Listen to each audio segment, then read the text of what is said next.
বিসমিল্লাহির রহমানির রহিম সূরা আন-নাহল আতা আমরুল্লাহি ফালা তাস্তাজিলুহু সুবহানাহু ওয়া তাআলা আম্মা ইউশরিকুন। আল্লাহর আদেশ আসন্ন, তাই তা ত্বরান্বিত করতে যেও না। তিনি পবিত্র ও মহান, যাদের সাথে তারা শিরক করে তিনি তার ঊর্ধ্বে। ইউনাজ্জিলুল মালাইকাতা বির-রূহি মিন আমরিহি আলা মান ইয়াশাউ মিন ইবাদিহি আন আনযিরু আন্নাহু লা ইলাহা ইল্লা আনা ফাত্তাকুন। তিনি ফেরেশতাদের ওহীর মাধ্যমে তার বান্দাদের মধ্যে যাকে ইচ্ছা পাঠান, সতর্ক করো যে আল্লাহ ছাড়া কোনো ইলাহ নেই, অতএব তোমরা আমাকে ভয় করো। খালাকাস সামাওয়াতি ওয়াল আরদা বিল হাক্কি তাআলা আম্মা ইউশরিকুন। তিনি আসমান ও জমিনকে যথাযথভাবে সৃষ্টি করেছেন, তিনি মহান, তারা যা তার সাথে শরিক করে তার ঊর্ধ্বে। খলাকাল ইনসানা মিন নুতফাতিন ফাইদা হুয়া খসীমুম মুবিন। তিনি মানুষকে এক বিন্দু শুক্র থেকে সৃষ্টি করেছেন, আর হঠাৎই সে প্রকাশ্য শত্রুতে পরিণত হয়। ওয়াল আনআমা খলাকাহা লাকুম ফিহা দিফউ ওয়া মানাফিউ ওয়া মিনহা তাকুলুন। তিনি গবাদি পশু সৃষ্টি করেছেন, এগুলো থেকে তোমরা শীতবস্ত্র পাও,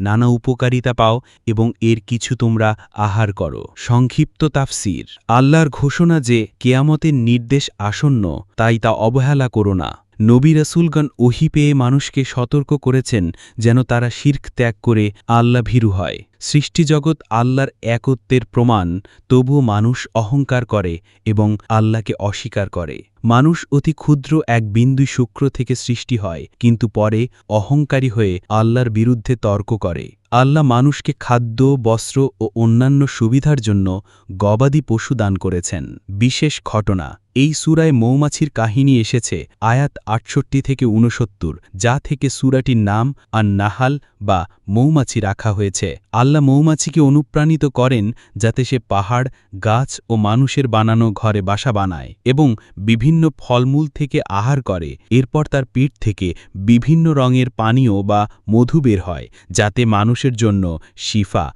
বা আরোগ্য রয়েছে। এই ঘটনা আমাদের শিক্ষা দেয় আল্লাহর সৃষ্টির মধ্যে অসাধারণ হিকমত ও উপকারিতা লুকিয়ে আছে, যা মানুষের জন্য কল্যাণকর।